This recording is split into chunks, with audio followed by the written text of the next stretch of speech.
question, the first thing that came to my mind is really the work of Vygotsky, who really talks about play as a space that children bring themselves into, and he calls it like this the zone of proximal development. You know, that play really provides that space for children so that they're always in that sort of sensitive zone where learning takes place. So it's not so much that something that we have to do for them; it's something that they do themselves.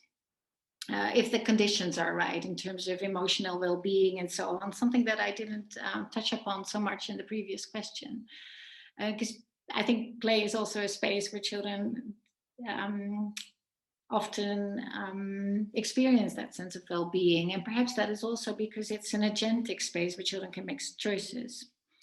So play really is the zone of proximal development, where children bring themselves into that zone of learning, where they learn alongside often other peers that can then show them how to do things so that next time they can do it by themselves, or adults can do that as well. But I think play is also a space where children want, but also need to take risks, right? Where they can try out things, where they can explore things. It's a kind of openness, I guess.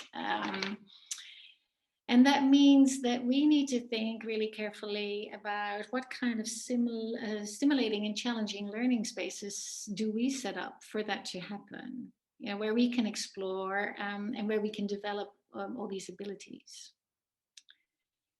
So I think we also need to very carefully reflect on our own dispositions towards the level of risk that we allow. And I know some of you probably work in a context where there has for a long time been such an emphasis on risk analysis, right? That we've been perhaps a bit too careful about what we allow students to do or not do.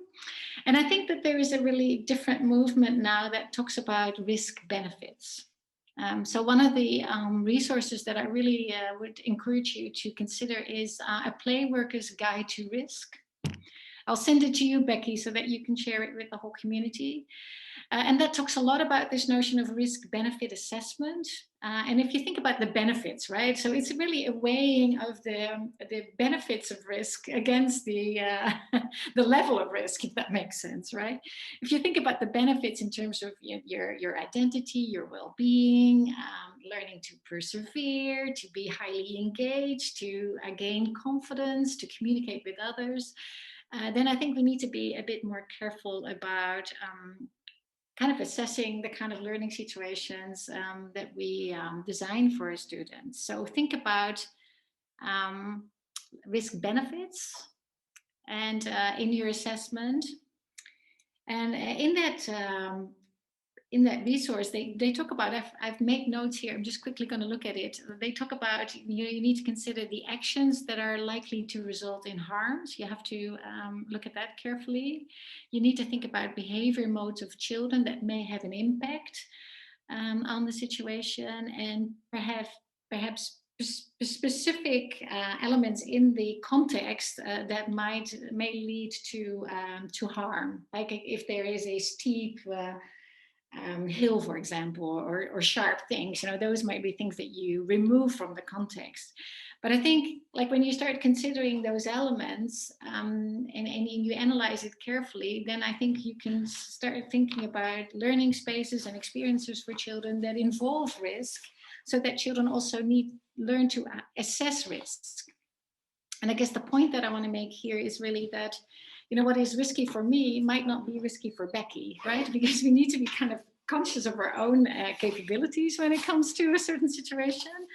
And we're better off when we're able to assess something carefully, because otherwise I think if we take all risk away from children, they never learn and never develop that ability. And that kind of takes me to two other points that I wanted to make when it comes to challenge and risk taking and so on. I think we need to carefully think about the ideas that we have about children, you know, our own ideas about the identity of children and their abilities to assess risk and their willingness to try new things and so on. You know, this strong image of the child as one that wants to engage in the world and wants to try things, wants to be with others and so on, and that helps us to build our sense of identity. And I also think that we need to be very intentional around this kind of skills that we teach children so that they can deal with these situations. So we need to teach them how to hold a hammer. We need to teach them how to use a glue gun, right? Like it's not that that just happens, right? There's also things that you need to show them. So I think we also need to be very thoughtful about learning these skills so that children can be successful in those situations.